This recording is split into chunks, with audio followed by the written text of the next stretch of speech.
কত বছর? 30 বছরের আজকের এই অধিবেশনে আল্লাহ আমাদেরকে কবুল করেছে। এই 30 বছরে বহু মানুষ কবরে চলে গেছে, বহু সাইমিন, বহু বক্তা কবরে চলে গেছে। মাহফিল চালাবে যদি আল্লাহর ইচ্ছা।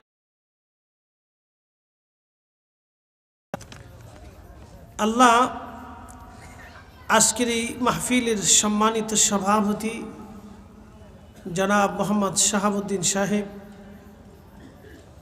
শেরপুর পুরাতন বাজার জামে মসজিদের সম্মানিত মুতল্লি জনাব হাফেজ কারি আমির উদ্দিন সাহেব, পুরাতন বাজার জামে মসজিদের সম্মানিত ইমাম, আজকের যিনি প্রধান অতিথি আল্লামা সাহেব কেবলা ফুলতুলি রহিমাহুল্লাহের সুযোগ্য আওলাদ হজরতুল আল্লামা মৌলানা হাফিজ ফখরুদ্দিন চৌধুরী সাহেব মাদ্দাজুল্লাহুল আলী,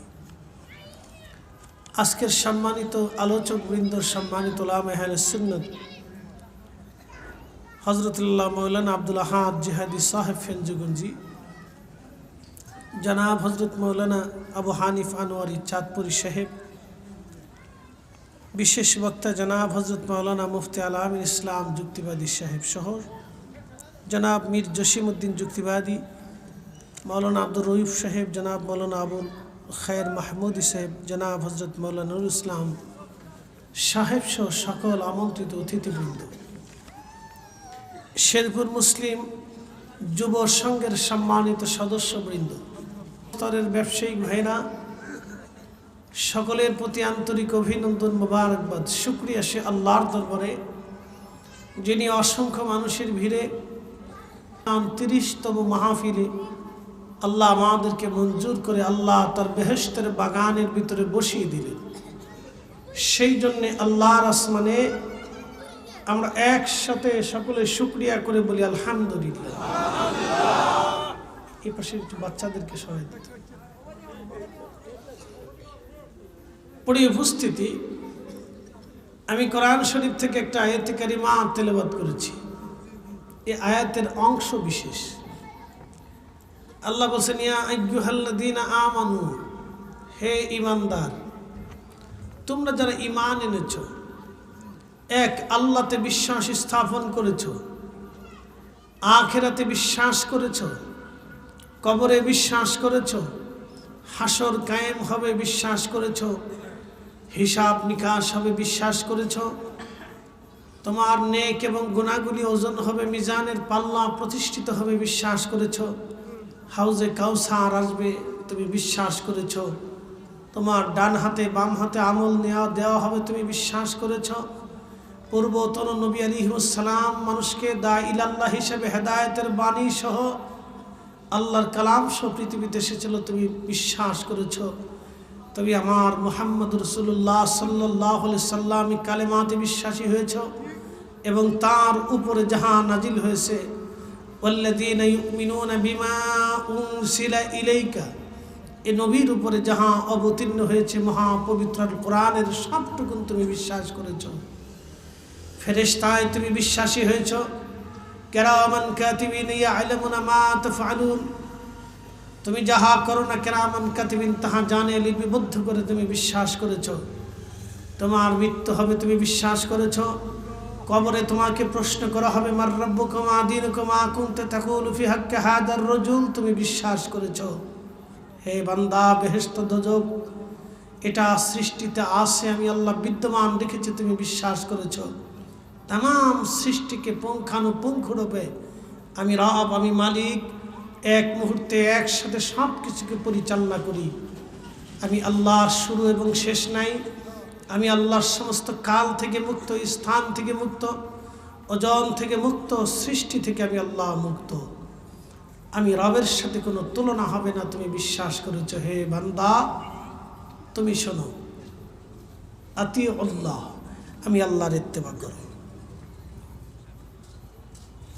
अति अल्लाह, तुमी आमार आल्लाहर इत्तेबा करो, आमार आल्लाह मानो। व अति और रसूल, एर परेई तुमी आमार रसूल मानबे। একসাথে বলবেন আল্লাহু আকবার। এখন কেন রসুল মানব তার কয়েকটা ব্যাখ্যা দিই। এক প্রতিবেদনে দেখলাম আমাদের ভারতের এক সাধু, তিনি 40 বছর ধরে গোসল করে না। কি বুঝলেন আপনি? কত বছর গোসল নাই? বলে কেন 40 বছর গোসল না করে? সে তার চেষ্টা মোতাবেক, তারা তাদের ধর্মে আমি কটাক্ষ করব না, সে ভগবান অন্বেষণ করতেছে। এটা করতে পারে, কিন্তু আমার প্রশ্ন হচ্ছে এই সাধুর আদর্শ যদি পৃথিবীতে বাস্তবায়িত হয় তাহলে পৃথিবীতে কেউ গোসল করতে পারবে না। আসতে হলো কেন? জোরে বলে। এই সাধুর আদর্শ যদি পৃথিবীতে বাস্তবায়িত করতে হয় তাহলে সবাইকে গোসল বাদ দিতে হবে। আর সবার গোসল যদি বাদ হয় তাহলে সাবান কোম্পানি মার খাবে, শ্যাম্পু কোম্পানিও শেষ। তাহলে বোঝা গেল তার এই আদর্শ পৃথিবীতে বাস্তবায়ন করা সম্ভব। আর এক সাধু, তিনি মাথার উপরে ঘাস জন্মায়। বলে কারণ কি? মানব জাতির শান্তির জন্য সে মাথার উপরে ঘাস জন্মাইতেছে, তাকে বলে ঘাস বাবা। তার আদর্শ যদি পৃথিবীতে বাস্তবায়িত করতে হয় তাহলে সবার মাথায় ঘাস উঠাইতে হবে। আসতে বলেন কেন? জোরে বলেন। আচ্ছা, আর এক সাধু 40 বছর ধরে হাত উঁচা করে রাখছে, সে কাপড়ই হাত নিচে নামায় না। এখন তার আদর্শ যদি পৃথিবীতে বাস্তবায়িত করতে হয় তাহলে সবাইকে হাত উঁচা করেই থাকতে হবে, আর নিচা করা যাবে না। তাহলে বোঝা গেল এটাও ভুল, অবাস্তব। আরেকটু লক্ষ্য করে, কথাগুলি অত্যন্ত গুরুত্বপূর্ণ। আর এক সাধু আছে যাদেরকে নাগা সাধু বলে, এটা তাদের ধর্ম, আমি কটাক্ষ করতেছি না, বোঝার জন্য বলতেছি। এখানে আমি জানি অনেক সনাতন ধর্মের অনুসারীরা আছেন, থাকতে পারেন, কষ্ট নেবেন না, আমি বোঝার জন্য বলতেছি। যেটা আপনার ধর্ম আপনার কাছে প্রিয়, এটা হতে পারে। যেমন আমার ধর্মটা আমার কাছে প্রিয়। তো আর এক সাধু আছে, তিনি সারা জীবনই ল্যাংটা, উলঙ্গ, সে আর কাপড় পরে না। এখন আমরা যদি তার আদর্শ পৃথিবীতে বাস্তবায়িত করতে চাই তাহলে পৃথিবীর সবাইকে উলঙ্গ হতে হবে। এটাও সম্ভব। তাহলে বোঝা গেল সেও ভুলের মধ্যে আছে। তাহলে সারা পৃথিবীতে কার আদর্শ বাস্তবায়ন করলে মানুষ সুখে থাকবে? প্রশ্ন আছে, কথা ঠিক কিনা? আমরা এমন একজনকে খুঁজি যিনি আমার গোসল থেকে, পানাহার থেকে, বিশ্রাম থেকে, ঘুম থেকে, বাথরুমে আসা যাওয়া থেকে, আপনার বিবাহ থেকে, সংসার থেকে, স্ত্রী থেকে, সন্তান থেকে, এতিম থেকে, শ্রমিক থেকে, দিনমজুর থেকে, দাস থেকে, কর্মচারী থেকে, মালিক থেকে, ইমাম থেকে, মুসল্লি থেকে, কমিটি থেকে, ব্যবসা থেকে, চাকরি থেকে, এমনকি বিদেশ যাত্রা থেকে, সফর থেকে, আপনার রাষ্ট্র পরিচালনা থেকে তিনি সব কিছু শিক্ষা দিয়ে গেছেন হাতে কলমে। তিনি অন্য কেউ না, তিনি আমার আপনার নবী রাহমাতুল লিল আলামিন। কথা বলেন ঠিক না বেঠিক?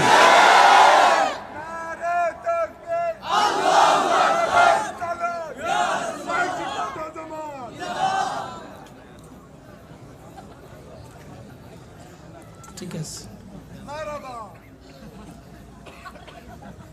আসেননি আসেননি, ওই তো নি, ওই তো নি।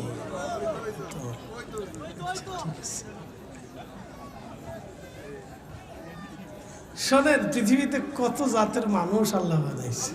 আল্লাহু আল্লাহু আকবার ওয়ালিল্লাহিল হামদু বিসমিল্লাহির রাহমানির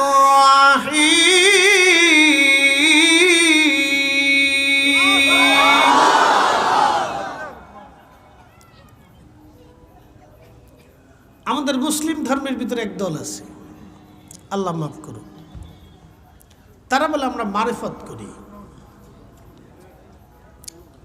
বাউল গ্রুপ বা লালন গ্রুপ, এই গ্রুপ যারা ধরেন তাদের ধর্ম হচ্ছে মানব ধর্ম।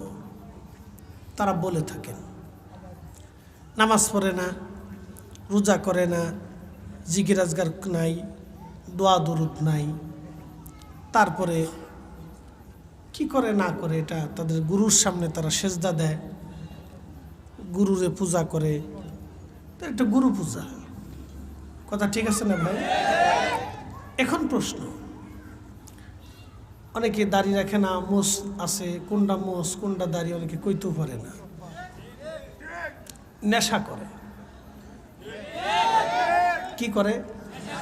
একসাথে বলেন, আরো জোরে বলেন। না না, জোরে জোরে। কি করে?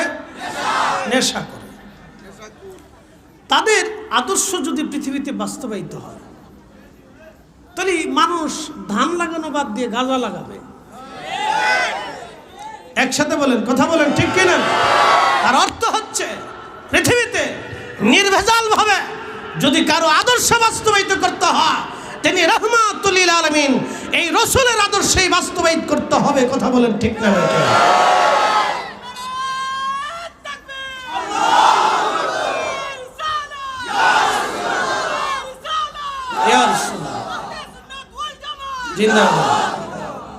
তাহলে বুঝে গেল এরাও ভ্রান্ত, ভুল পথের মধ্যে আছে। বিসমিল্লাহির রহমানির রহিম।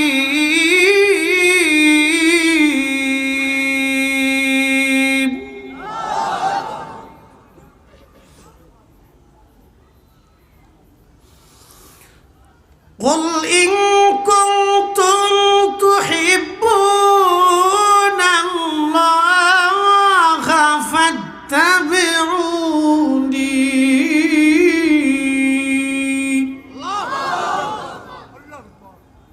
হুজুর আপনি বলে দেন, আমার মেহবুব আপনি বলে দেন, কেউ যদি চূড়ান্তভাবে আমি রবকে পেতে চাই, আমাদের সবার ইচ্ছা কি আখিরাতে ক্ষমা পাওয়া, আমাদের সবার ইচ্ছা কি আল্লাহকে খুশি করা।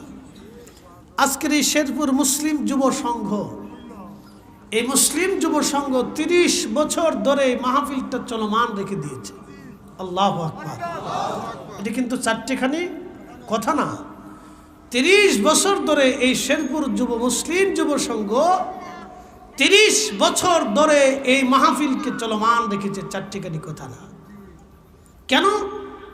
এক মালিককে সন্তুষ্ট করা। একসাথে বলেন, ঠিক কিনা? আপনাদেরকে কি জোর করে আনা হয়েছে? চলে গেলে কি জোর করে বসানো হবে? আপনারা কার জন্য এসেছি? আল্লাহর জন্য বসেছি। যারা 30 বছর ধরে চালায় তারাও আল্লাহর জন্যই বসেছে। কথা বলেন, ঠিক কিনা? আমাদের উদ্দেশ্যকে এখন আল্লাহ বললেন, তোমরা তো আমাকে পেতে চাও, আমাকে খুশি করতে চাও, তো নবী সূত্র একটা বলে দেন, a² + b²। একবার সহজ সূত্র বলে দেন, বাকি কোথাও যেতে হবে না, কোনো সাধুকে ধরতে হবে না, কোনো সন্ন্যাসীকে ধরতে হবে না, কোনো গুরু ঠাকুরকে ধরতে হবে না, কোনো আজারে বাজারে ভণ্ডকে ধরতে হবে। আপনি বলেন, সেজন্য আপনি নবীর ইত্তেবা করে চূড়ান্তভাবে জীবনের সবকিছু দিয়ে আপনি রাসূলের কদমে নিজেকে কুরবানি করে দিতে পারে, তাহলে বুঝুন, জানিয়ে দিন, সে আমি আল্লাহ পেয়ে যাবে। আপনি নবী পেলে আমি আল্লাহ পেয়ে যাবে। একসাথে বলুন মারহাবা। আগে কাকে পেতে হবে? নবী পেতে হবে। একবারে সহজ। প্রিয় শেরপুরবাসী, খুব মনোযোগ দিবেন। এই রাসূল পাওয়ার জন্য সাহাবীদের পিঠের চামড়াগুলি চলে গেল। শুধু বললেন লা ইলাহা ইল্লাল্লাহু মুহাম্মাদুর রাসূলুল্লাহ সাল্লাল্লাহু আলাইহি ওয়াসাল্লাম। হযরত সুমাইয়া কালেমা পড়লেন। হযরত সুমাইয়া কালেমা পড়ার পরে সুমাইয়াকে মারা হলো। কেন মারা হলো? সুমাইয়া তো কারো সন্তান চুরি করে নেয় নাই, সুমাইয়া তো ব্যভিচার করে নাই, সুমাইয়া তো কোনো মানুষ হত্যা করে নাই, সুমাইয়া কারো বাড়ি আগুন লাগায় নাই। কিন্তু সেই দিন আবু জাহেল সুমাইয়া রাদিয়াল্লাহু আনহাকে ধরে নিয়ে গেলেন। তার হাত পা গুলি বেঁধে হযরত সুমাইয়ার গুপ্তাঙ্গে বর্ষা দিয়ে খুঁচিয়ে খুঁচিয়ে খুঁচিয়ে খুঁচিয়ে নির্মমভাবে সুমাইয়াকে শহীদ করা হয়েছিল। মক্কার হাজার হাজার মানুষ, একটা মানুষও সেই দিন প্রতিবাদ করে নাই, কারণ সুমাইয়া ছিল গরিব দাসী। মক্কার মানুষ সুমাইয়ার পক্ষে কথা বলে নাই। একটা কথা মনে রাখবেন, চিরাচরিতভাবে গরিব যারা সারা জীবন তারা শোষিত হয়, গরিব মানুষ কখনো তার অধিকার পায় না। কথা বলে,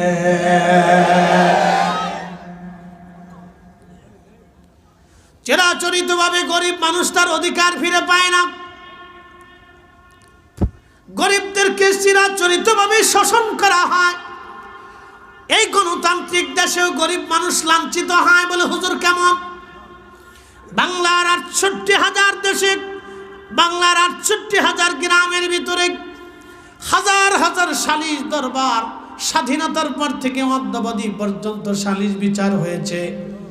কিন্তু টাকার কারণে দলের মধ্যে টাকার দিকে তাকায়া, দল দেখে, মত দেখে, বংশ দেখে, সম্ভ্রান্ত দেখে, অর্থবিত্ত দেখে সালিশ দরবার হয়। গরিব মানুষের পক্ষে 100% রায় হয় না। কথা কন না কেন? ৬৮,০০০ গ্রামে দেখেন, আদালতে দেখেন, অর্থ আছে, রায় আছে, অর্থ নাই, রায় নাই। প্রশাসনিকভাবে দেখেন, টাকা আছে মামলা হবে, টাকা নাই মামলা নাই। টাকা আছে বিচার হবে, টাকা নাই বিচার নাই। কথা বলেন, তার অর্থ হচ্ছে গণতান্ত্রিক দেশেও দরিদ্র মানুষ নিষ্পেষিত, 100% তার অধিকার সে ফিরে পায় নাই। কথা বলেন ঠিক না?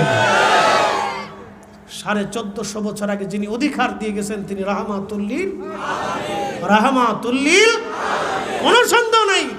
1450 বছর আগে যিনি একেবারে এতিম থেকে, দুস্থ থেকে, শ্রমিক থেকে, দিন মজুর থেকে, কৃষক থেকে সম্মান রসুল দিয়ে গেছে। আমার দিকে তাকান, আমার দেশে যারা কৃষক আছে তাদের চাইতে আমাদের দেশে নির্ভেজাল কি আছে বলেন তো? আমাকে দেখান। ডোন্ট মাইন্ড, মনে কিছু নেবেন না। আমি এখন দরিদ্র দেশ বিদেশ কাউকে চিনতেছি না। আমি এখন বক্তা। যেই চেয়ারে বসেছেন এই চেয়ারে বসে আমাকে সত্য বলতে হবে। কথা ঠিক আছে না? এই যে এখান থেকে ডান বাম করার কোনো সুযোগ নাই, কারণ আমি ডান বাম করলে আপনারা আমাকে জবাবদিহিতার আওতায় আনবেন। এটার নাম হত্যাপথের যেই ব্যবস্থাপনা ছিল সেটার সিস্টেম। আমার বাংলাদেশে চেয়ারম্যান, মেম্বার, এমপি, মন্ত্রী, মিনিস্টার, ওসি, ডিসি, এসপি, সচিব, প্রধানমন্ত্রী, রাষ্ট্রপতি, পররাষ্ট্রমন্ত্রী, অর্থমন্ত্রী, কোনো কিছু চেঞ্জ করার দরকার নেই। শুধু একটা জিনিস চেঞ্জ করতে হবে, আমার বুঝমতে খোলাফায়ে রাশিদিনের সিস্টেম মোতাবেক একটা জিনিস চেঞ্জ করে দেন, সব চেঞ্জ হয়ে যাবে। বলে কি চেঞ্জ? আজকের স্টেজ সুন্দর হয়েছে। বলে কেন? যে স্টেজ তৈরি করেছে তার জবাবদিহিতা আছে। স্টেজ সুন্দর না হলে কমিটি তার কাছ থেকে জবাব নেবে। আমি তোকে অর্থ দেবো, কেন সুন্দর হলো না? আমি টাইম মতো এখানে পৌঁছে গেছি, কেন এসেছি? যদি না আসতাম তাহলে আমাকে জবাব দিতে হতো। মাহফিল রেখে আপনি কেন আসেন নাই? কথা বলেন ঠিক কিনা? এটার নাম জবাবদিহিতা। প্রত্যেক চেয়ারম্যান থেকে শুরু করে, সরকারের পিয়ন থেকে শুরু করে প্রধানমন্ত্রী পর্যন্ত জবাবদিহিতার আওতায় আনেন। প্রয়োজন বোধে প্রত্যেক উপজেলা, ইউনিয়ন কাউন্সিল মসজিদ নির্মাণ করে প্রত্যেক মাসের জুমার দিনে মুসলমানদেরকে তার কাজের হিসাব বুঝিয়ে দিতে হবে। যদি জবাবদিহিতার আওতায় আনতে পারেন তাহলে আমাদের আর কারো চেঞ্জ করার দরকার নাই, সব তারের মতো সোজা হয়ে যাবে। জবাবদিহিতা নাই। আপনি এমপির কাছে জবাব চাইতে পারবেন? এমপির কাছে জবাব চাইলে আপনার পিঠের চামড়া রাখবে না। তাহলে পিঠের চামড়া চলে গেলে এটার গণতান্ত্রিক ব্যবস্থা কি হলো? কি কথা কন না কেন?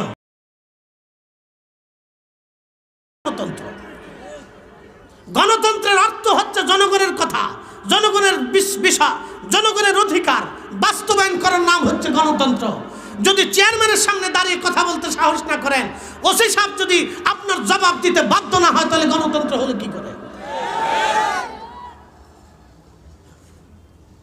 কথা ক্লিয়ার না ভেজাল আছে? একসাথে বলেন, আরো জোরে। জোর হয় না কেন? আরো জোরে, জোরসে বলো। সবাই বলতেছে না? হ্যাঁ জানি। শোনেন, আপনাদেরকে বলে দিয়ে যাই, আপনি যত দল চেঞ্জ করান আর যত নির্বাচন আনেন, কোনো কাজ হবে না।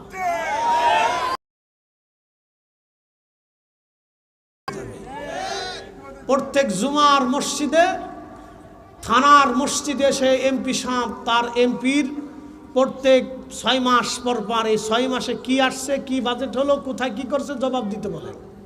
জনগণ জবাব নেবে। কি কথা বল না কেন? ওই মসজিদে 1 লক্ষ কাতার বিশিষ্ট মুসল্লি অধিকৃত একটা মসজিদ তৈরি হবে। প্রত্যেক মাসের শেষে 6 মাস পরে এক জুমার নামাজে সারা থানার এই নির্ভরযোগ্য মানুষগুলি, শিক্ষিত মানুষগুলি এবং আপামর জনতাগুলি উপস্থিত হয়ে এমপি সাহেবকে জিজ্ঞেস করবে, আপনি রাস্তা কেন করেন নাই? কি কথা বলেন? জোরে বলেন। প্রধানমন্ত্রীকে জিজ্ঞেস করবে, বাইতুল মুকাররম মসজিদে 5 লক্ষ নামাজ বিশিষ্ট মসজিদ তৈরি করুক, 5 লক্ষ লোক জামাত উপস্থিত হবে। ওইখানে প্রধানমন্ত্রী জবাব দিবে। ওখানে বাংলাদেশের নির্ভরযোগ্য ব্যক্তিরা থাকবে, বড় বড় অফিসাররা থাকবে, বড় বড় শিক্ষকরা থাকবে, ইউনিভার্সিটির চ্যান্সেলর, ভাইস চ্যান্সেলর থেকে শুরু করে অধ্যাপক, অধ্যক্ষ, সাংবাদিক এবং সুধী সমাজ ওখানে উপস্থিত থাকবে। বাংলাদেশের সর্ববিজ্ঞ উলামা ইকরাম উপস্থিতির মাধ্যমে প্রত্যেক বছরে বছরে তাকে হিসাব বুঝিয়ে দিতে হবে যে আমি এই খাতেই বরাদ্দ করেছি, দিচ্ছি, আপনার ওই থানা, ওই জেলা, ওই এমপি আছে, এমপির কাছ থেকে বুঝে নেন। এমপি বুঝে দিবে, মন্ত্রী বুঝিয়ে দিবে, ওসি সাহেব বুঝিয়ে দিবে যে আজকে কেন এখানে চুরি হলো, কেন মার্ডার হলো, কেন বাংলাদেশের 2 ইউনিভার্সিটির ছাত্ররা পিটাপিটি করলো, প্রশাসন কি আঙ্গুল চুষেছে, প্রশাসন কি সেটা কেন করলো, কেন তারা এখানে নামলো। এই দিন যদি, ওই দিন প্রশাসন যদি, পরের দিনই জনগণ তার হিসাব নিয়ে না, তাহলে আল্লাহর কসম করে বলি বাংলাদেশের প্রত্যেক সেক্টর তারের মতো সোজা হয়ে যাবে। ওই প্রত্যেক দিন মারামারি করে এরে চেঞ্জ করো, এরে নামাও, এরে বসাও, এরে খেদাও, এরে দাবড়াও, এরে ধরো, এরে পিটাও, এইগুলি কিচ্ছু করা লাগবে না, কিচ্ছু করার দরকার নেই। জবাব নেন, জবাব নেন, জবাব দেন, জবাব নেন, শেষ এক কথা শেষ। তারপরে দেখবেন এই ক্ষমতা নিয়ে আর দেশে কোনো পারাপারিও নাই। শেষে সবাই বলছে না ভাই দরকার নাই, যেখানে ধান্দা মান্দা নেই সেখানে আমি নাই।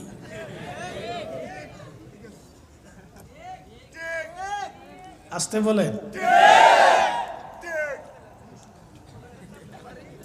তো আর কইস না পাগলা, খালি তুই একাই ঠিক কইতেছিস, আর তুই কেউ ঠিক কই না রে। আচ্ছা কইবনি, ঠিক একজন পাওয়া গেছে।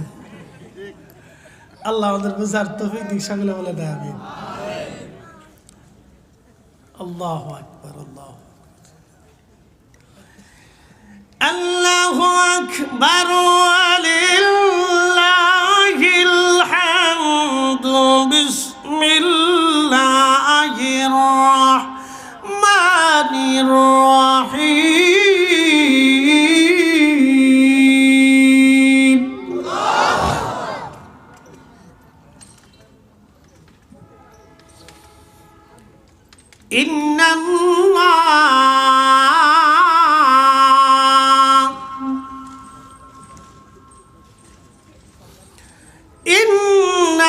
ইন্নাল্লাহা ইয়া'মুরু বিল আদলি ওয়াল ইহসান।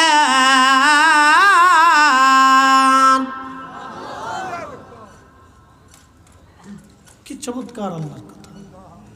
আমি রব তোমাদেরকে নির্দেশ দিচ্ছি, তোমরা পৃথিবীতে ন্যায় করো। আমি রব নির্দেশ দিচ্ছি, তোমরা পৃথিবীতে ন্যায় করো, ন্যায় করো, ন্যায় করো, ন্যায়। প্রিয় উপস্থিতি, খুব মনোযোগ দিবেন।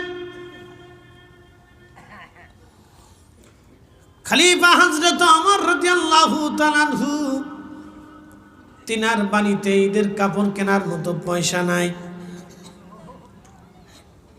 খলিফার স্ত্রী ডেকে বলেন, স্বামী আমার, ঈদ এসে গেল, বাচ্চাদের জন্য ঈদের কাপড় কিনবো, আপনি বাজার থেকে ঈদের কাপড় কিনে নিয়ে আসেন। খলিফা জবাব দিল, বিবি সাহেবা, আমি একজন খলিফা হতে পারি, কিন্তু মাসিক বেতন যেটা ধার্য হয়েছে, কোন রকম চাল ডাল হয়, পেটে ভাতেই চলে, কাপড় কেনার মতো কোনো পয়সা আমার নাই। ডালি চালি চলে, কাপড় কেনার কোনো পয়সা আমার নাই। খলিফা ডেকে বলেন, বিবি, কাপড় কেনার মতো কোনো পয়সা করে আমার হাতে নেই। বিবি বলল, স্বামী আমার, তাহলে এক কাজ করেন, আপনি মাসের বেতন আপনি বাইতুল মাল থেকে আগাম নিয়ে আসেন। অর্থমন্ত্রীকে আপনি বলেন আগামী 1 মাসের বেতন যেন আগাম আপনাকে দিয়ে দেয়, বাচ্চাদের কাপড় কিনে দেন, বাকি যা থাকবে আগামী মাসটা আমরা কোন রকম খেয়ে না খেয়ে পার করে দেব।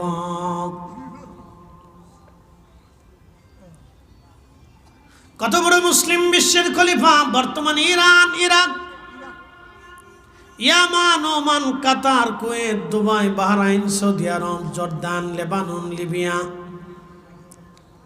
সিরিয়া, এরপরে ফিলিস্তিন, মিশর, জর্দান, আপনি তিউনিসিয়া থেকে শুরু করে পৃথিবীর এক বিরাট অংশের খলিফা ছিলেন হযরতে ওমর। এত বড় মুসলিম বিশ্বের খলিফা হওয়ার পরও তার ঘরে ঈদের কাপড় কেনার মতো পয়সা নাই। এরা হলো অরিজিনাল মুসলমান, এরা মুসলমান। কথা বলেন ঠিক কিনা? তেলের গাড়ি তেলে চলে,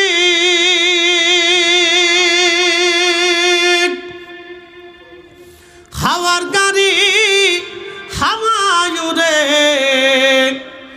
বিনা তেলে চালাই গাড়ি নবী সুলাইমান। আমরা সেই মুসলমান। কথা বলে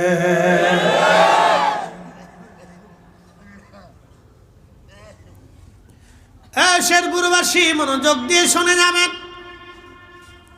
খলিফা চিঠি লিখলেন অর্থমন্ত্রী রাসূলের পাকের একজন সাহাবী, যিনি দুনিয়া থেকে জান্নাতের সার্টিফিকেট পেয়েছিলেন। তার নাম আবু উবাইদা ইবনে জাররাহ রাদিয়াল্লাহু আনহু। বদরের যুদ্ধে নিজের বাবাকে নিজে জবাই করেছিলেন আল্লাহর দ্বীনের জন্য। একসাথে বলেন আল্লাহু আকবার। সেই সাহাবী, যে সাহাবী নিজের বাবার সাথে যুদ্ধ করেছিলেন, বাবা ছিল কাফির, জিহাদের ময়দানে বাবার সামনে পড়ে গেলেন। সন্তান এবং বাবার মধ্যে লড়াই হচ্ছে।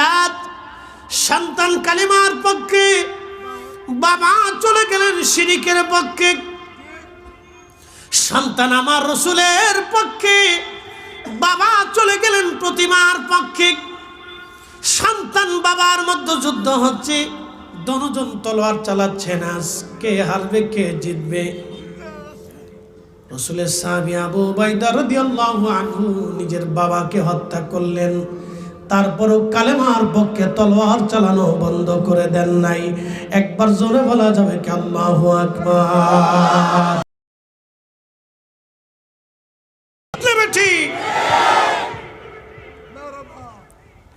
এরা মুসলিম, এরা মুসলিম, এরা মুসলিম, এরা সাহাবী, সাহাবী। এই জন্য আল্লাহর নবী বলেন আল্লাহ আল্লাহ ফিয়া সাহাবী, আল্লাহ আল্লাহ ফিয়া সাহাবী। হে আমার উম্মত, আমার সাহাবীদের ব্যাপারে তোমরা আল্লাহকে ভয় করো, সাহাবীদের ব্যাপারে আল্লাহকে ভয় করো। লা তাত্তাখিদুহুম গারাদাম মিন বাদি, আমার ইন্তেকালের পরে আমার কোন সাহাবীদের ভুল ত্রুটি বের করে সমালোচনা করবে না। তাদের হাব্বাহুম ফাবিহুব্বি হাব্বাহুম, যে আমার সাহাবীদেরকে ভালোবাসবে তার আমি রাসূলকে ভালোবাসবে। আমান আবগাদানি ফামান, তাদেরকে গালি দিবে তারা আমি নবীকে গালি দেবে। আমান আবগাদাহুম ফাবিবুগদি আবগাদাহুম, তাদেরকে যারা গালি দিবে, মন্দ বলবে, তারা আমি রসুলকে মন্দ বলবে। এরা সাহাবী কালেমার জায়গায় রসুলের পক্ষে দাঁড়াইয়া বাপ চিনে নাই। কথা কন না কেন? বাপ চিনে নাই, বাপ চিনে নাই, বাপ চিনে নাই, বাপ চিনে নাই, বংশ চিনে নাই, দেশ চিনে নাই, রাষ্ট্র চিনে নাই। কারণ তাদের জীবনের চাইতে রসুল প্রিয় ছিল। কথা বলেন ঠিক না বেঠে? সাহাবী সাহাবী সাহাবী সাহাবী। আবু উবাইদা রাদিয়াল্লাহু আনহু অর্থমন্ত্রী হয়ে গেলেন। বাইতুল মালের তিনি প্রধান। কাকে কি বাজেট করবেন, কি দিবেন, এটা অর্থমন্ত্রীর কাছে তখন বরাদ্দ। হযরত ওমর কাগজের মধ্যে তিনি একখানা চিঠি লিখলেন, আবু উবাইদা ইবনে জাররাহ, অর্থমন্ত্রী, আমি খলিফাতুল মুসলিমিন হযরত ওমর অনুরোধ করতেছি, আমার ঘরে ঈদের কাপড় কেনার মতো কোনো পয়সা করি নাই, আমার বাচ্চাদের ঈদের কাপড় কেনার প্রয়োজন। বাইতুল মাল থেকে যাহা বেতন ধার্য হয়, অর্থমন্ত্রী আমার সংসার কোনো রকম চলে, যাহা অতিরিক্ত কোনো কিছুই আর থেকে থাকে না, যার কারণে আমার ঈদের কাপড় কেনার মতো কোনো পয়সা করি নাই, বাচ্চা কাচ্চার কাপড় কিনে দিতে হবে। আপনি দয়া করে আগামী 1 মাসের বেতন অগ্রিম আমার জন্য পাঠিয়ে দেন। চিঠিখানা চলে গেল অর্থমন্ত্রীর হাতে। অর্থমন্ত্রী চিঠিখানা পড়ে চোখের পানি ফেলে ফেলে কান্না করে। আবু উবাইদা কান্দে। পৃথিবীর এত বড় মুসলিম সাম্রাজ্যের, এত বড় মুসলিম সাম্রাজ্যের খলিফা, খলিফাতুল মুসলিমিন হযরত ওমর, খলিফাতুল মুসলিমিন হযরত ওমর, তার ঘরে আজ ঈদের কাপড় কেনার মতো পয়সা নাই। চোখের পানি ফেলে ফেলে অর্থমন্ত্রী আবু উবাইদা ইবনে জাররাহ কাঁদতেছিলেন। কেঁদে কেঁদে আর একখানা চিঠি লিখে বলেন, ইয়া আমিরাল মুমিনিন, আপনি 2টা বিষয় যদি গ্যারান্টি দিতে পারেন, আমি আগামী 1 মাসের বেতন আপনাকে আগাম দিয়ে দেব। 1 নম্বর, আগামী 1 মাস পর্যন্ত আপনি পৃথিবীতে বেঁচে থাকবেন কিনা গ্যারান্টি দেন।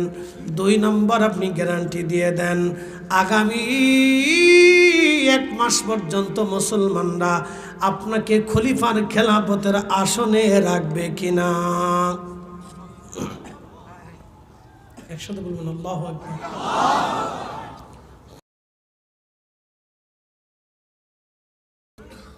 উপযুক্ত জবাব দিতে পারবেন না, আপনার চাকরি এখানেই শেষ। এই কথা বলেন না, জোরে বলেন। এটা হলো খেলাফত, এটা হচ্ছে খেলাফত।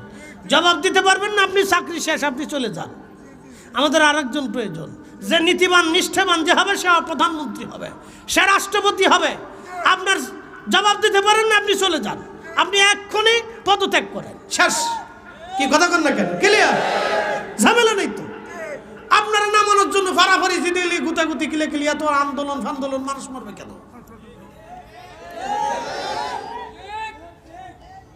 কথা কি খারাপ? খোলাফায়ে রাশিদিনের নীতি এটা। অর্থমন্ত্রীর জবাব, আগামী 1 মাস পর্যন্ত পৃথিবীতে বেঁচে থাকবেন কিনা। 2 নম্বর, আগামী 1 মাস পর্যন্ত মুসলমানরা আপনাকে খেলাফতের আসনে রাখবে কিনা।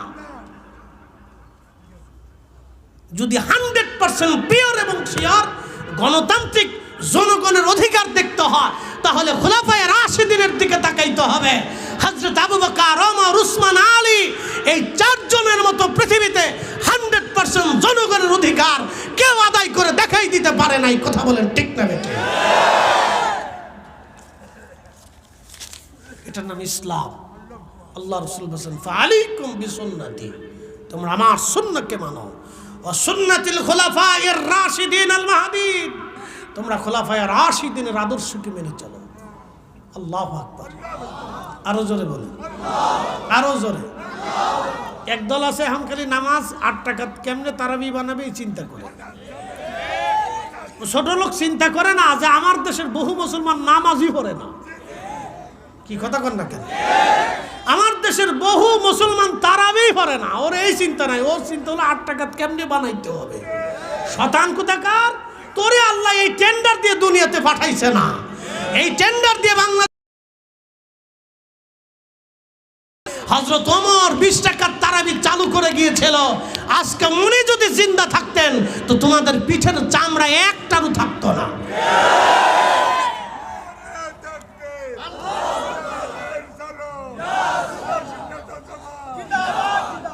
ভাগলা তোর গলা ভেঙে গেছে, চা খেয়ে যা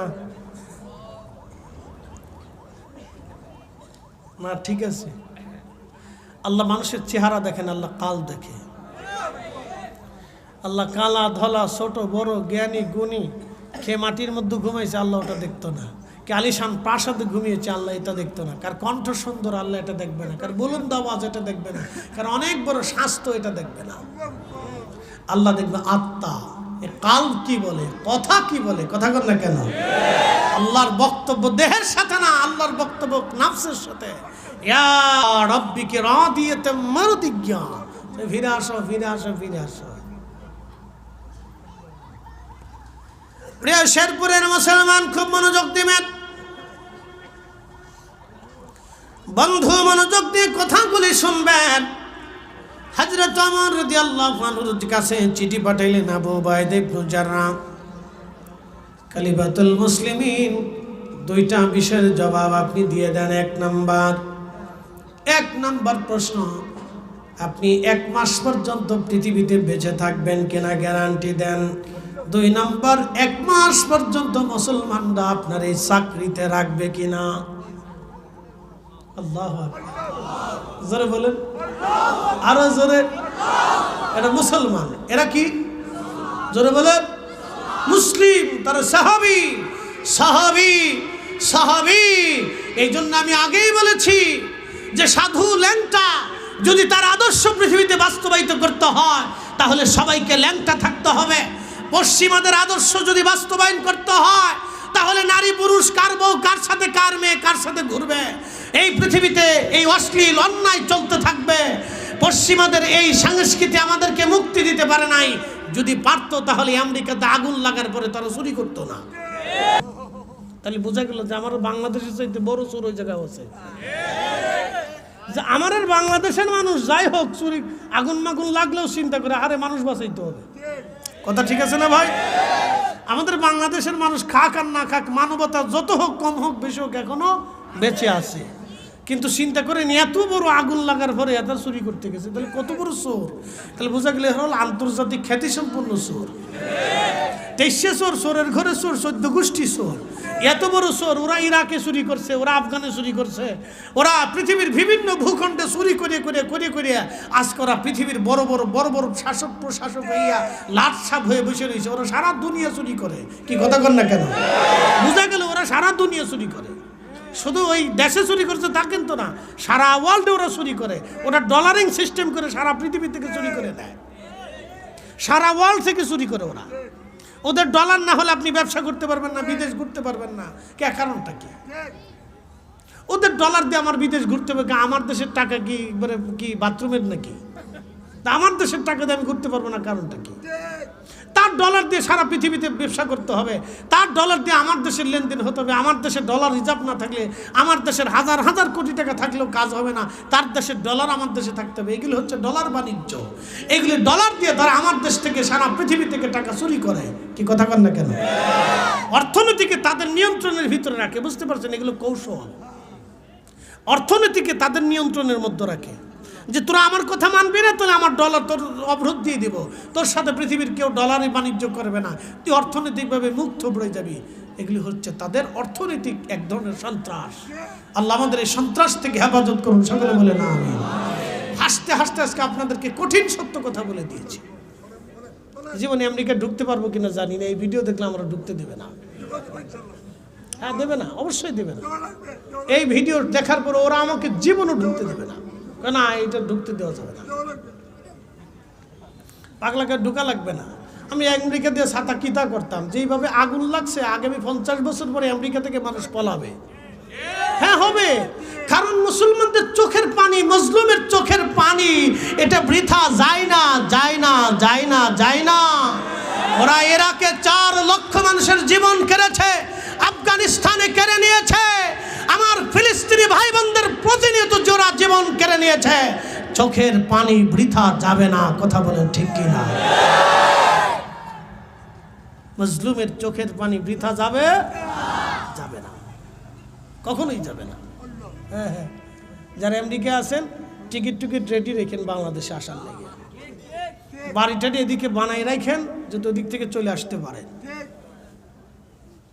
বলে দিয়ে গেলাম, এখানে বসে বললাম যদি আল্লাহ 50 বছর আপনাকে বাঁচায় রাখে তো বুঝবেন। প্রিয় উপস্থিতি, আল্লাহ আমাদেরকে বুঝার তৌফিক নসিব করুন, সকলে বলেন আমিন। আরো জোরে বলেন আমিন। বুঝতে কষ্ট হতেছে আপনাদের? অর্থমন্ত্রী দেখছেন? অর্থমন্ত্রী কাকে বলে? অর্থমন্ত্রী। একসাথে বলেন আল্লাহু আকবার। আহা, এই মানুষ আর খুঁজে পাওয়া যাবে না। এই জন্য আল্লাহ রাসূল বলেন ফাআলাইকুম বিসুন্নতি, তোমরা আমার সুন্নাহকে অনুসরণ করো, ওয়া সুন্নাতিল খুলাফাইর রাশিদিন আল মাহদিন, আমার খুলাফায়ে রাশিদ সত্যনিষ্ঠ ন্যায়ের উপরে প্রতিষ্ঠিত থাকবে, তোমরা তাদের অনুসরণ করো। বুঝতে পারছেন? আমার রাসূল ইন্তেকালের আগে বলে দিয়ে গেছে, আমার নবী ইন্তেকালের আগে বলে দিয়ে গেছে, আমার রাসূলের ইলম নিয়ে সাবধান কেউ প্রশ্ন তুলবেন না। কথা বলেন না কেন? সাবধান কেউ প্রশ্ন তুলবেন না। আল্লাহ ওনাকে এত অপরিমিত ইলম দিয়েছিলেন যার হিসাব আমরা কখনো কোনোদিন কষে দিতে পারবো না। নবী ইন্তেকাল করার আগে বলে দিয়ে গেছেন, উম্মত তোমরা আমার খুলাফায়ে রাশিদ আল মাহদিন সত্যের উপরে হকের উপরে প্রতিষ্ঠিত থাকবে তারা। ঠিক তাই, 4 জন পৃথিবীতে হকের উপর প্রতিষ্ঠিত ছিলেন। আল্লাহু আকবার। 4 জনের 3 জনই শহীদ হয়েছে দুর্বৃত্তের হাতে, শুধু হকের জন্য। একসাথে বলবেন আল্লাহু আকবার। তার মানে বোঝা গেল যুগে যুগে হক বললে আপনাকে নিষ্পেষিত হতে হবে, হক বললে আপনাকে কষ্ট পেতে হবে, হক বললে আপনার জীবনও চলে যেতে পারে। বুঝতে কষ্ট হচ্ছে আপনাদের? আমরা যে কথা বলি, আমাদের কথা বড় কষ্টদায়ক কথা, এবং কথা খুব ভয়ঙ্কর কথা। রাস্তায় দিন রাত 24 ঘন্টা চলি, জানি না, আল্লাহর ইচ্ছার উপরে চলি। আমাদের কোনো নিরাপত্তা আছে? নাই। সরে ধরে না ডাকাত ধরে ধরে কেউ যে হুজুর যা আছে দিয়ে যান, যেমনি ডাকাতি শুরু হয়েছে, বাপরে বাপ। আপনাদের সিলেট খুব ভালো। হ্যাঁ, সিলেট ভালো, বেশি কইস না। আমি উত্তরবঙ্গে গেছি, একজনে কা হুজুর গরু চুরি করে লয়ে যায়। সিলেট আজ পর্যন্ত গরু চুরি হয়েছে আমি শুনি নেই। তাহলে সিলেট বালা হয়েছে নি? আই সর্বনাশ, তাহলে গরু চুর সব জায়গায় আছে। ইয়া মাহবুব, গরু চুর সব জায়গায় আছে রে। ইজ্জত গেছে গা, ইজ্জত গেছে। আর কইস না সিলেটের ইজ্জত যাইব। উত্তরবঙ্গে গেছি 2 মাস আগে, ডিসেম্বর, হ্যাঁ ডিসেম্বরে গেছি। একজন মোটরসাইকেলে উঠে একা হুজুর দোয়া করেন, গরু লয়ে গেছে গা চোরে। আর কি দোয়া করবো? আমি বললাম আপনার কি দোয়া করবো? আমার মসজিদের তালা ভাঙ্গে চুরি করে কাইটিয়ে, দরজা জানালা কাইটে তারপরে মসজিদের টাকা চোরে লয়ে গেছে। কি চোরের চোর চিন্তা করেন? ও মসজিদ মানে না, আল্লাহ খোদা কিচ্ছু মানে নাই। এই চোরের যদি বাংলাদেশের অর্থমন্ত্রী বানাই দেওয়া যায় তাহলে কি অবস্থা হবে চিন্তা করেন আপনি। হ্যাঁ, শেষ শেষ শেষ শেষ। আল্লাহু আকবার। শোনেন প্রিয় ভাই আমার, সত্য তিতা, কিন্তু আপনাদেরকে যতই বলি আপনারা তো শুনেন না। আপনার নির্বাচন আসলে 500 টাকা দিলে ভোট চোরেরে দিয়ে দেন। আমরা ওয়াজ হুজুর এই যে ওয়াজ করি, মানুষ বুঝে না। কেন যে বুঝে না? আমরা নিজেরাও বুঝি না। কি কথা ঠিক আছে না ভাই? 500 টাকা দিলে ভোট অন্যদিকে চলে যায়। কেন ভাই? আপনি একটা ভালো মানুষ দেখে ভোট দেন। কথা ঠিক আছে না ভাই? একটা ভালো লোক দেখে ভোট দেন, যে আপনার কথা শুনবে, তাকে দেখে ভোট দেন। যে মানুষের আমানত রক্ষা করবে, রাষ্ট্রের হক রক্ষা করবে, আপনি তাকে দেখে নির্বাচিত করেন। আপনার যে পয়সা দেয় তারে দেন, তো সে ধরেন 5 কোটি টাকা খরচা করলে সে 5 কোটি টাকা উসুল করবে না। এই জন্য সে ডাইন বাম করে, চুরি করে, ধান্দা করে, এই করে সেই করে, মারামারি করে, খুন খারাপি করে। আমাদের যে বললাম যে গোড়ায় চেঞ্জ করে দেন, আমার কিচ্ছু চেঞ্জ করা লাগবে না। জায়গা মতো একটা জিনিস চেঞ্জ করে দেন, খোলাফায়ে রাশিদিনের মতো জবাবদিহিতায় নিয়ে আসেন, দেখবেন সব তারের মতো সোজা হয়ে গেছে। কথা ঠিক আছে না ভাই? জবাব আমরা নেব, পাবলিকই নেবে, পাবলিকই নেবে যে আপনি এটা করছেন, জবাব দিয়ে দেন, শেষ। জবাব দিলে থাকবেন, নাহলে এই মুহূর্তে পদত্যাগ করে চলে যান, আপনার দরকার নেই। আমরা নতুন আরেকজনকে নির্বাচন করব, ওই বসাই মসজিদে বসে একজন নির্বাচিত হয়ে যাবে। এত লাফালাফি গুতাগুতির কি আছে? ভোট দেওয়ারে আমার ভাই তোমার ভাই ফুলের মতো পবিত্র, এই সেই চরিত্র ফুলের মতো পবিত্র, এত কিছুর দরকারটা কি? লাফালাফি ফালাফালি গুতাগুতি কিলে কিলি কিছু তো দরকার নাই। খোলাফের 80 দিনের মতো সিস্টেম। একসাথে বলেন আল্লাহু আকবার। না না, আরো জোরে বলেন, জোরে জোরে জোরে জোরে, একসাথে হাত উঁচু করে বলেন আল্লাহু আকবার। আমরা আইন মানি কার? চরিত্র মানি কার? আল্লাহর নবীর। আইন মানে কার? জীবন গর্ব কার বিধানে? রসুলের বিধানে। একসাথে বলেন মারহাবা। আল্লাহর আইন, রসুলের আইন। জোরে বলেন আল্লাহর আইন, কোরআন সুন্নাহ। জোরে বলেন কোরআন সুন্নাহ। এই জন্য আল্লাহ বলছেন ইয়া আইয়ুহাল্লাযীনা আমানু আতিউল্লাহ ওয়া আতিউর রাসূল।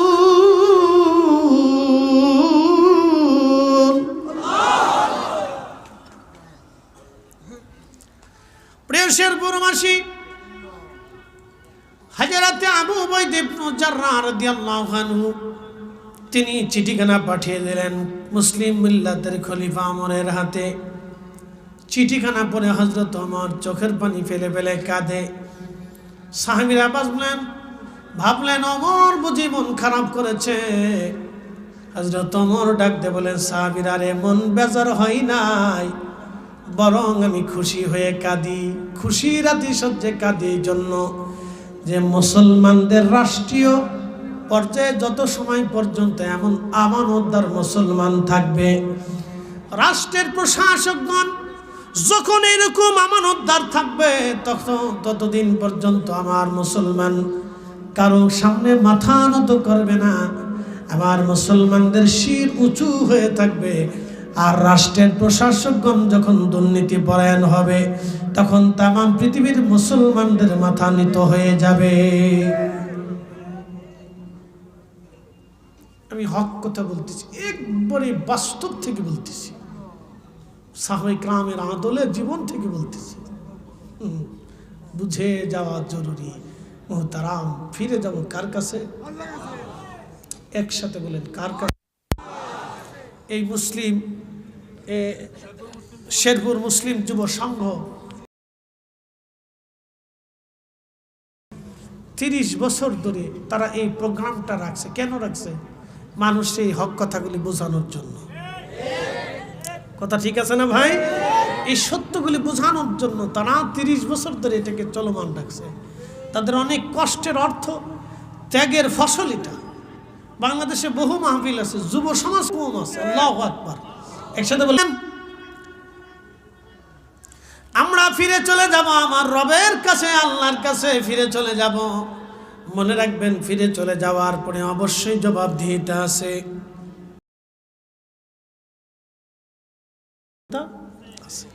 ম্যানেজিং কমিটি শক্ত, দেখবেন সেইগুলিতে পড়ালেখাও সুন্দর এবং ক্লাস ঠিক মতো চলে। বলে কারণ কি? টিচাররা সবাই কিন্তু ম্যানেজিং কমিটির কাছে জবাবদিহিতা আছে। কথা ঠিক আছে না ভাই?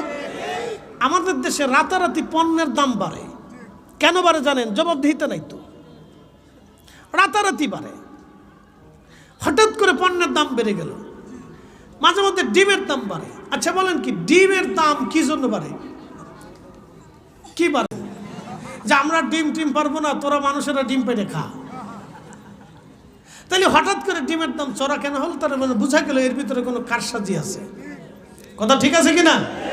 কারণ ডিম তো ঠিকই প্রত্যেক দিন মুরগিতে ডিম পারে, হয়তো 19-20 হতে পারে, কিন্তু 10-20 হবে না তো, 15-20 হয় না, 19-20 হয়।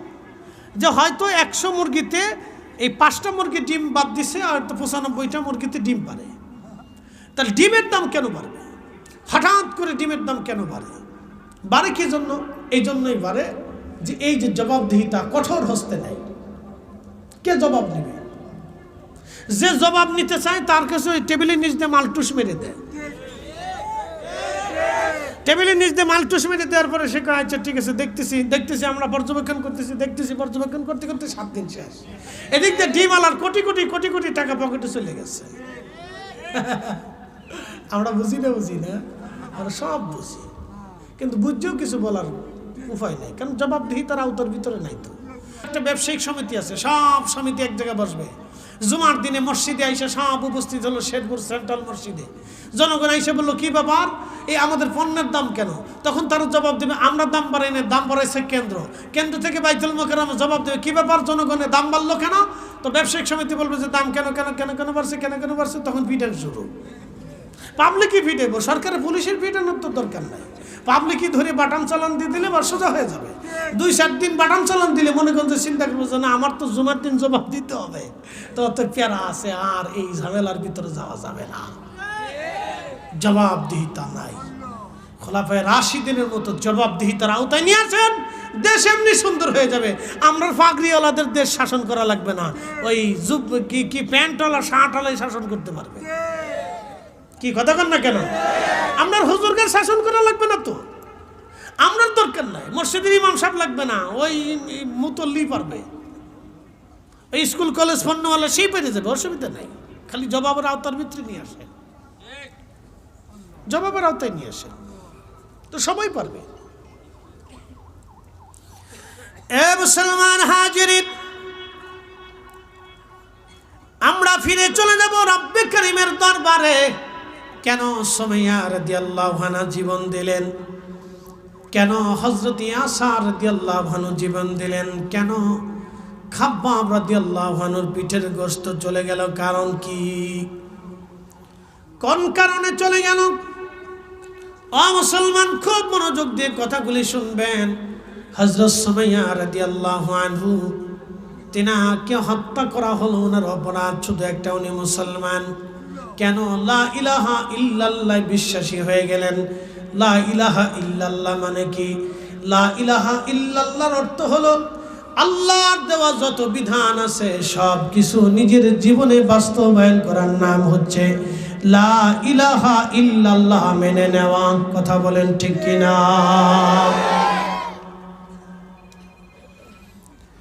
মুহাম্মাদুর রাসূলুল্লাহ মানে কি? মুহাম্মাদুর রাসূলুল্লাহ মানে অর্থ হচ্ছে আমার রাসূলের জীবনের যা কিছু আছে সব আপনার জীবনে মেনে নেওয়ার নাম হচ্ছে মুহাম্মাদুর রাসূলুল্লাহ সাল্লাল্লাহু আলাইহি ওয়াসাল্লাম। আল্লাহুম্মা সাল্লি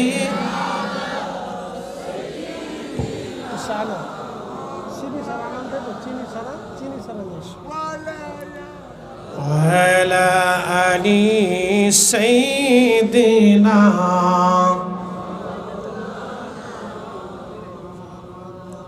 কষ্ট হচ্ছে আপনাদের? কথা কি বোঝা যায়? একসাথে বলি আল্লাহু আকবার। লা হাওলা ওয়ালা কুওয়াতা ইল্লা বিল্লাহ। সুমাইয়ার জীবন গেল, ইয়াসার রাদিয়াল্লাহু আনহুর জীবন গেল। কেমনে? কারণ কি? কালেমা মানছে। কালেমা মানে কি? কালেমা শুধু মুহাম্মদুর রাসূলুল্লাহ পড়ে শেষ করলেন এটার নাম কালেমা না। কালেমা হচ্ছে লা ইলাহা ইল্লাল্লাহ, আল্লাহর যত আইন আছে নিজের জীবনে বাস্তবায়ন করা। মুহাম্মদুর রাসূলুল্লাহর অর্থ হচ্ছে আমার রাসূলের জীবনের যত আদর্শ সুন্নাহ আছে নিজের জীবনে প্রতিষ্ঠিত করা, এর নাম হচ্ছে কালেমা। কথা কোন ঠিক কি না? আমরা অনেকে কালেমাই বুঝি না, এই কালেমা বুঝাইতেই পারলাম না। তো মনোযোগ দেন। খাব্বাব রাদিয়াল্লাহু আনহুর পিঠের গোশত চলে গেল। হযরত ওমর রাদিয়াল্লাহু আনহুর সামনে একদিন চাদর পরিহিত ছিল, চাদর।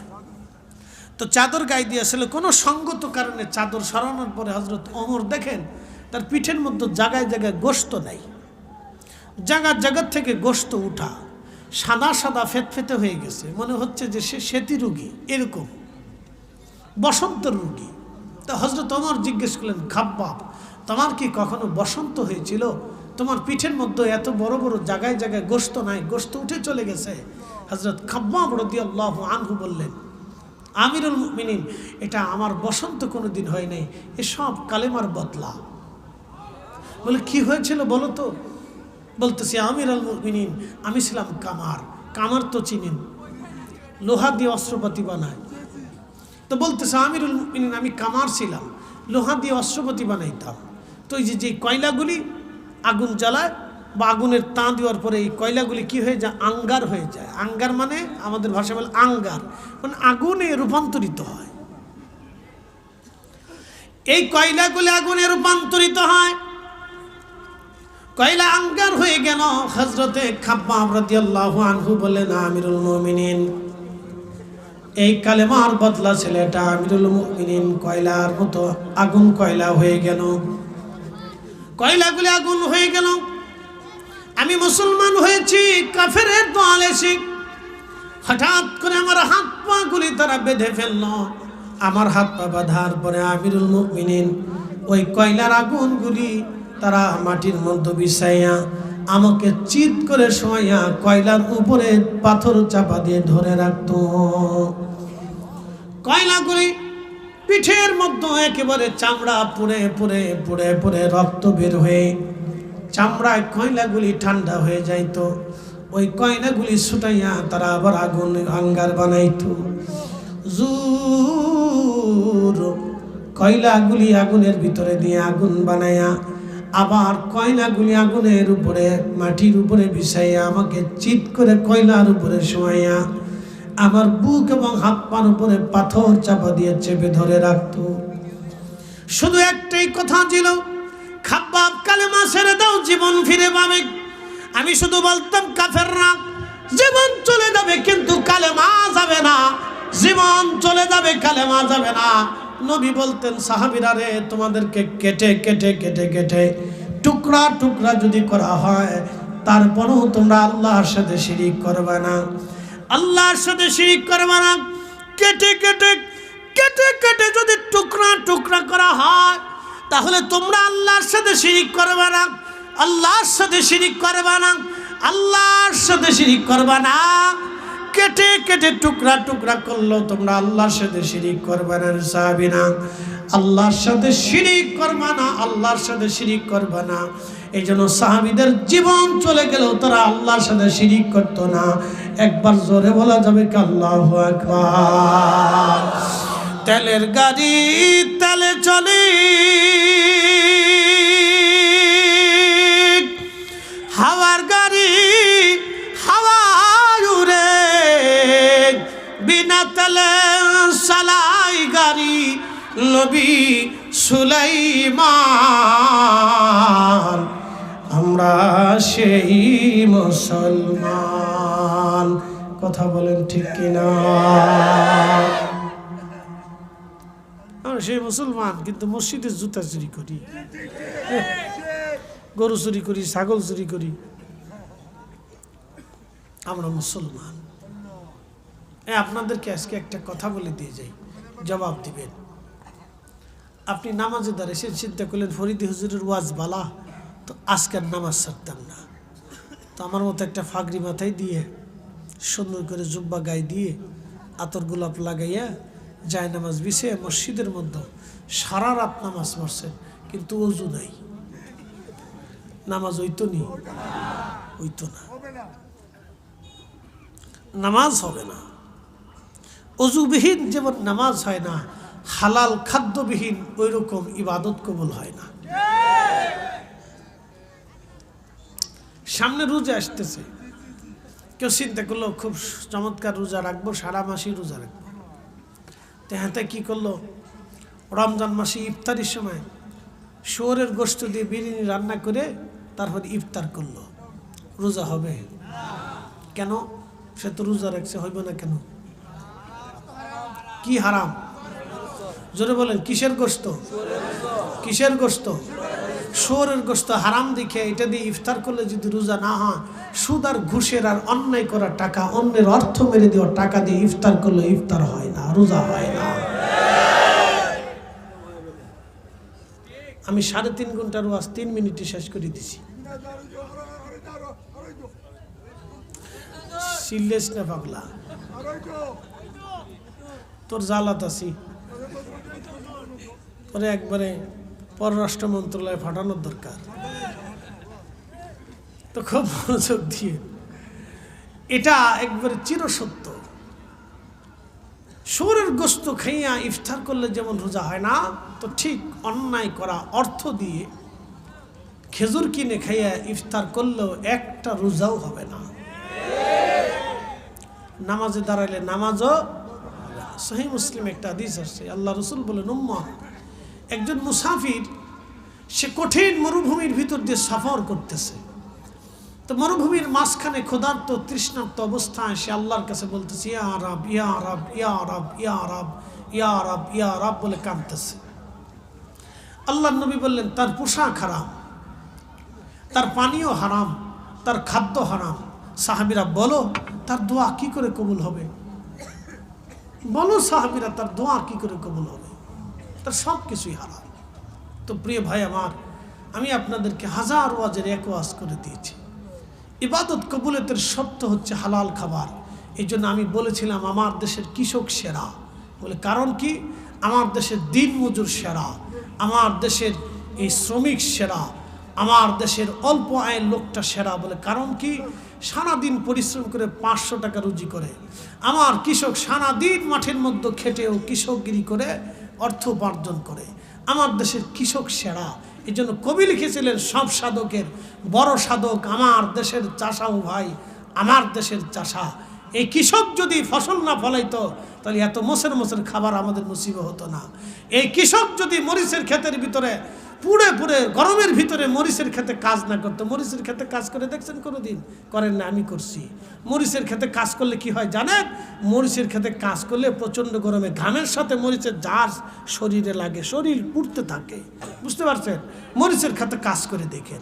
মরিচের ক্ষেতে, আখের ক্ষেতে কোনোদিন কাজ করে দেখছেন? আমি করে দেখছি। আখের ক্ষেতে কাজ করলে কেমন মজা লাগে জানেন? আখের ক্ষেতের ওই যে আখের যে আছে না, এটা কি বলে, পাতা। এই পাতার দেখবেন শ্বাসের সাথে শীষ আছে, এই শীষগুলি লেগে লেগে ফেরে ফেরে কেটে কেটে কেটে কেটে ফেরে ফেরে জায়গায় জায়গায় ফেরে ফেরে কেটে কেটে যায়। তো কৃষক জানে যে অর্থ উপার্জনের পরিশ্রমটা কত, উপস্থিতি। যে বেটা ধান লাগায় সে জানে এতটুকুন শীতের মধ্যে মাটির মধ্যে পা গেলে ধান লাগানোর মজাটা কত কঠিন। এই জন্য কবি ঠিক লিখেছিলেন, আমার দেশের সাধক, সব সাধকের সেরা সাধক আমার দেশের চাষা। ও ভাই, আমার দেশের চাষা। কিন্তু চাষা অফিস সচিবালয় গেলে আর ডিসি অফিসে, এসপি অফিস, টিএন অফিসে, ওসি সাহেবের কাছে গেলে চাষার কোনো মূল্য থাকে না। ডোন্ট মাইন্ড, যা সত্য তাই বললাম, চাষার কোনো দাম থাকে না। চাষার কোনো মূল্য নাই, কৃষকের কোনো দাম নাই। সম্পূর্ণ ঢেলে চেঞ্জ করা লাগবে, তাহলে হয়তো যদি আমাদের কপাল ভালো হয়। ডক্টর ইউনূসের লাগবে না, এবারটার প্রয়োজন নাই। এটাই বিদেশ যাগ্যে চলে, এতে যায় হেনে যায় সুদের ব্যবসা করুক, অসুবিধা নাই, এটার দরকার নাই। হ্যাঁ ছাড়াও চলবো, কিন্তু নিয়ম চেঞ্জ করে দিতে হবে। একবার জায়গার থেকে কয়েকটা নিয়ম চেঞ্জ করে দেন তো দেখবেন সব সোজা। আমাদের আর ওই কোনো রাজনৈতিক দল চেঞ্জ করা লাগবে না, সবাই এমনিতে সোজা হয়ে যাবো। আমরা সবাই সোজা হয়ে যাবো, কি কথা বলেন না? সব সোজা একসাথে বলেন আল্লাহু আকবার। খাব্বাব রাদিয়াল্লাহু আনহুর পিঠের গোশত কেন গেল? কালেমা প্রতিষ্ঠিত করতে যায়, কথা বলেন ঠিক কিনা? সাহাবা ইকরামের জীবন কেন চলে গেল? এই কালেমাতুত তাওহীদ ও রাসালাতকে প্রতিষ্ঠিত করতে যাইয়া, আল্লাহ রাসূলের আইন প্রতিষ্ঠিত করতে যাইয়া, কথা বলেন ঠিক কিনা? হযরত খাব্বাব রাদিয়াল্লাহু আনহুর পিঠের গোশত চলে গেল। বলেন, ইয়া আমিরুল মুমিনিন, পিঠের গোশত এমনি যায় নাই, কয়লার আগুনে পুড়ে পুড়ে পুড়ে পুড়ে আমার চর্বি পুড়ে কয়লার আগুন নিভে যাইত। আমিরুল মুমিনিন, আমার পিঠের গোশত চলে গেল, চামড়া চলে গেল, তারপরও আমি কালেমা দেই নেই, কালেমা দেই নেই। কালেমার বদলায় তারা পিঠের গোশত দিয়েছে, কালেমা দেয় নেই। কালেমার বদলায় সুমাইয়া জীবন দিয়েছে, কালেমা দেয় নেই। কালেমার বদলায় হযরত ইয়াসার জীবন চলে গেছে, কালেমা দেয় নেই। কালেমার বদলায় বহু সাহাবীর জীবন চলে গেল, কালেমা দেয় নেই। যুগে যুগে যুগে যুগে কালেমার বদলায় বহুজনের জীবন চলে গেল, কিন্তু ঈমান বিক্রি করে নেই। একসাথে বলা যাবে মারহাবা। এরা মুসলিম, এরা মুসলিম, এরা মুসলমান। আমাদেরকে মুসলমান হতে হবে, মুসলিম হতে হবে, কথা বলেন ঠিক কিনা? আল্লাহতে পরিপূর্ণ ঈমান, কোথা সে মুসলমান? আল্লাহতে পরিপূর্ণ ঈমান, কোথা সে মুসলমান? কাজী নজরুল ঠিক লিখেছিলেন, আল্লাহতে পরিপূর্ণ ঈমান, কোথা সে মুসলমান? আল্লাহতে পরিপূর্ণ ঈমান কোথা সে মুসলমান, আল্লাহতে পরিপূর্ণ ঈমান সেই মুসলমান অন্যায়ভাবে একটা কুকুরকেও মারতে পারে না। বলে দিয়ে গেল, মানুষ তো দূরের কথা, আল্লাহতে পরিপূর্ণ ঈমান সেই মুসলমান অন্যায়ভাবে একটা কুকুরকেও লাথি মারতে পারে না। আপনি অন্যায়ভাবে একটা কুকুরকেও লাথি দিতে পারবেন না, কারণ কিয়ামতের ময়দানে জবাবদিহিতা আছে। আল্লাহ ডাক দিলেন মালিক ইয়াউমিদ্দিন, আমি বিচার দিনের মালিক। সেই দিন কুকুর এসে বলবে, ইয়া রাব, মাওলানা ফরিদি সাহেব বিরাট বড় ওয়াজ করত, আমাকে দেখেই লাথি মারছিল, ইয়া আল্লাহ আমি বিচার চাই। High high high high, crore crore হাসরবাসীর সামনে কুকুর আমার বিরুদ্ধে মামলা করবে। আহা কি কঠিন হবে সেই দিন।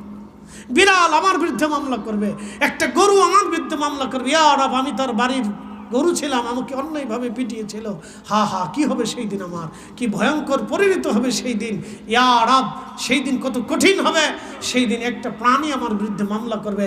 আল্লাহ রসুল বললেন সেই দিন ওই কুত্তার পক্ষে আল্লাহু আকবার। আমরা সেই মুসলমান, আমাদেরকে আমাদের রসুল এইভাবে শিখিয়ে দিয়ে গেছেন। অতএব পৃথিবীতে রসুলের আদর্শ ছাড়া, জোরে বলেন, জোরে বলেন, নবীর আদর্শ ব্যতীত অন্য কোনো আদর্শে শান্তি হতে পারে পারে পারে এই আদর্শ বাস্তবায়নের জন্য আল্লামা সাহেব কেবলা ফুলতুলি বৃদ্ধকালেও রন্দে রন্দে ঘুরে ঘুরে ঘুরে ঘুরে আপনাদেরকে নসিহত করে গেছে। কথা বলেন ঠিক কিনা? রন্দে রন্দে ঘুরেছে।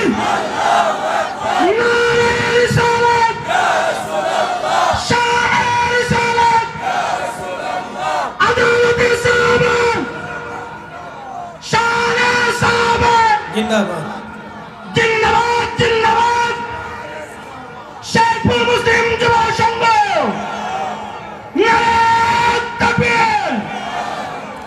আল্লাহ আমাদেরকে কবুল করুক, বলে না আমিন। সময়ের স্বল্পতা, আমার ভাইরা আবদার করেছিল অনেকটাই। আসলেই আমি সারাদিন অসুস্থ, ঠান্ডায় মাথা নাক বুঝে একবারে অস্থির হয়ে গেছিলাম। তা আল্লাহর দয়া, এই ওষুধ খাইয়া নাকের ভিতরে স্প্রে করে মোটামুটি ভালোই হয়েছে আলহামদুলিল্লাহ। এটা আবার কি কোথা? আরে তোর জিন্দিগি রে। আচ্ছা আবদার করছে আমার একটা গজল, জিন্দিগি তোর জায়গা ফাঁকি দিয়ে। আচ্ছা গামু ইনশাল্লাহ। আমরা ফিরে যাব কার কাছে? একসাথে বলেন, কার কাছে? কবরে যাইতে হবে কিনা? মৃত্যু থেকে পালাইতে পারবো ভাই? একবারে চিরন্তর সত্য, আপনাকে বেশি দূর যেতে হবে না। আপনি যদি না বুঝেন আমার ওয়াজ, তো কালকে সকালবেলা গুরুস্থানে যেয়ে দাঁড়াবেন। এই প্রিয় ভাই আমার, বাবা মারা গেলে বাবার কবরের পাশে কালকে দাঁড়াবেন। মা যদি কবরে চলে যায় তো মার কবরের পাশে কালকে দাঁড়াবেন। দাদা দাদি যদি চলে যায় তো দাদা দাদির কবরের পাশে গুরুস্থানে কবরের পাশে দাঁড়াবেন। ভাই যদি মরে যায় তো ভাইয়ের কবরের পাশে কালকে দাঁড়াবেন। দাঁড়াইলে আপনি বুঝতে পারবেন যে জীবনটা কতটুকু, এই পৃথিবী কতটুকু, আমি কেন পৃথিবীতে আসছি, কেন আবার চলে যাব, আল্লাহ কেন পাঠাইলেন, এটা আপনি বুঝতে পারবেন। কবরের পাশে দাঁড়াবেন। নাহি তুকুম আং দেয়ারাতিল কবুর, নবীজি বলতেন তোমাদের কবর জিয়ারত নিষেধ করতাম, ফাজুরুহা, তোমরা কবর জিয়ারত করো, কবরের পাশে দাঁড়াও, দাঁড়াও কবরের পাশে দাঁড়াও, কবরের পাশে দাঁড়াই জিয়ারত করো, দোয়া করো তাদের জন্য। قل إن الموت الذي تفرون منه فإنه ملاقيكم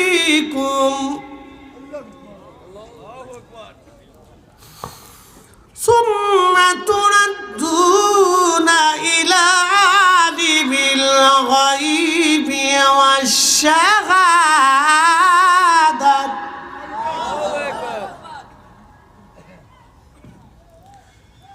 जिंदगी तोर जायरे फांकी दिया रे सुन जिंदगी तोर जाय फांकी दिया ও আদম রে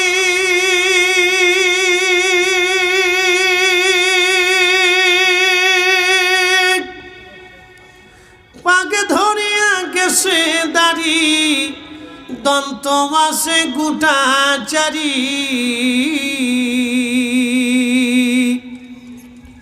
সমন জারি গিয়াছে করিয়া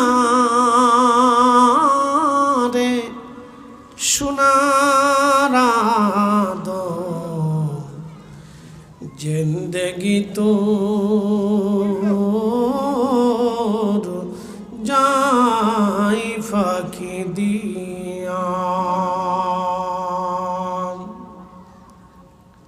আস্তাগফিরুল্লাহ ইন্নাল্লাহুর রহিম, আস্তাগফিরুল্লাহ ইন্নাল্লাহু গফুরুর রহিম। আল্লাহুম্মা ربنا آتنا في الدنيا حسنة وفي الآخرة حسنة وقنا عذاب النار ربنا لا تزغ قلوبنا بعد إذ هديتنا وهب لنا من لدنك رحمة إنك أنت الوهاب يا ربي তুমি মনিবের আসমানে ভিখারি বেশে হাত বাড়াইছি। আল্লাহ, শেরপুর মুসলিম যুব সংঘের উদ্যোগের আজকের মাহফিল কবুল করো আল্লাহ। হাদিয়াটুকুন তোমার হাবিবের খেদমতে জান্নাতের বাগানে পৌঁছে দাও আল্লাহ। জান্নাতুল বাকি, জান্নাতুল মুআল্লা, বদর, উহুদ, খন্দক, মুতা, হুনাইন, সাহাবে আজমাইন, আশরে মুবাশশিরিন, খুলাফায়ে রাশিদিন, ইয়া রাব্বাল আলামিন, শির উঁচু করে কারবালার ময়দানে আহলে বাইতে রসুল ইমাম হুসাইন রাদিয়াল্লাহু আনহুর সঙ্গে